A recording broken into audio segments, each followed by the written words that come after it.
Hello everyone, and welcome back to Milo Farms. Well, today we're going to be doing another 9N video, and we're going to be talking about the Zane Thang position control for the 3-point lift on the back of the 9N. This part would work on the 9N and the 2N, and it's not necessary on the 8N because it has built-in position control. So if you have an 8N, some of the ways you could identify it is in the back here, the wheels, instead of having this larger center hub, they'll have a smaller hub that's basically about the size of the lug bolts in the center.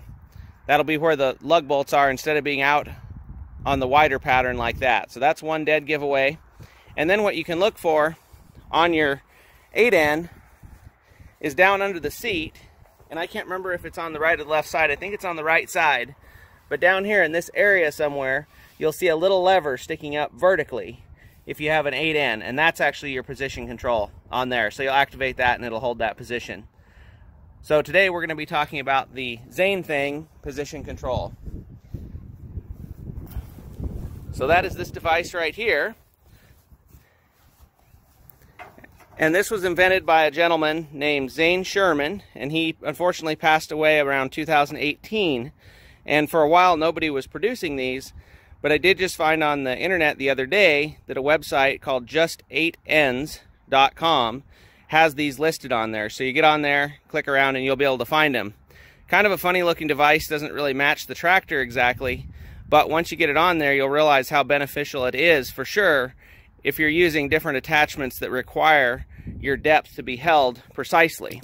So a couple of ideas like that might be a trailer hitch like this. If you're going to tow a bunch of trailers around, you don't want to be chasing the lift up and down and everything to keep it in position. So that's really handy there to have that that control of being able to set the height and it stays there no matter what.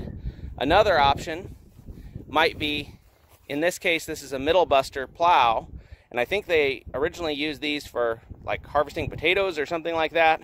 But what we use it for is cleaning out the ditch every year. We have a small ditch that's just about the size of this plow, and so it works really well. I'll do a video coming up about that and how we do it, but this is a real handy device. So today we're going to show how to put the Zane Thang on and get it set up for the year. So let's get started. So as you can see right here under my handle, I already have the attachment point mounted, and that just stays on the tractor. Then we're going to come back here to where this bolt is, take the nut off of here, and that's where it actually mounts, and then the linkage hooks up to that bolt on the handle. So I'll go ahead and loosen that bolt and we'll get it set on.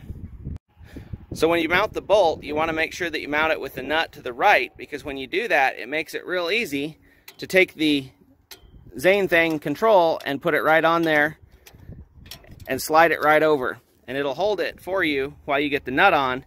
And also you don't have to try to fight this bolt out every time and have this arm fall down and then you have to fight with it. So we'll go ahead and put the nut back on and snug it down, touching but not tight, because you still want this joint to be able to flex. So there's the device all mounted up. You can see we got this bolt put on right here, the bolt and the nut.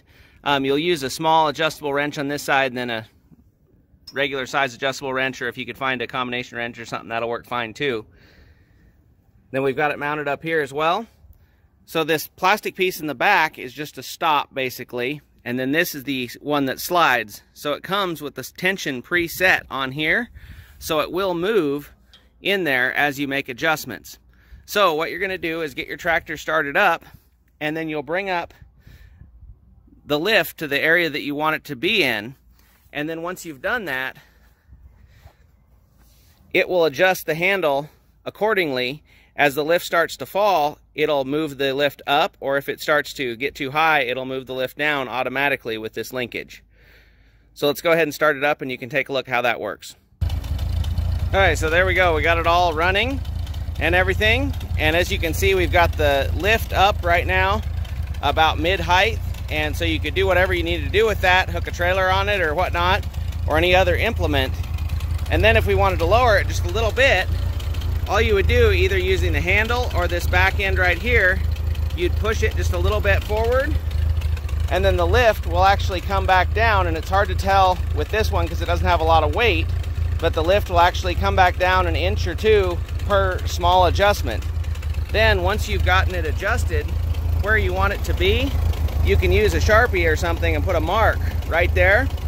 So in case you have to raise the lift to, say, turn a corner or something like that, you can put it right back to where that black mark is.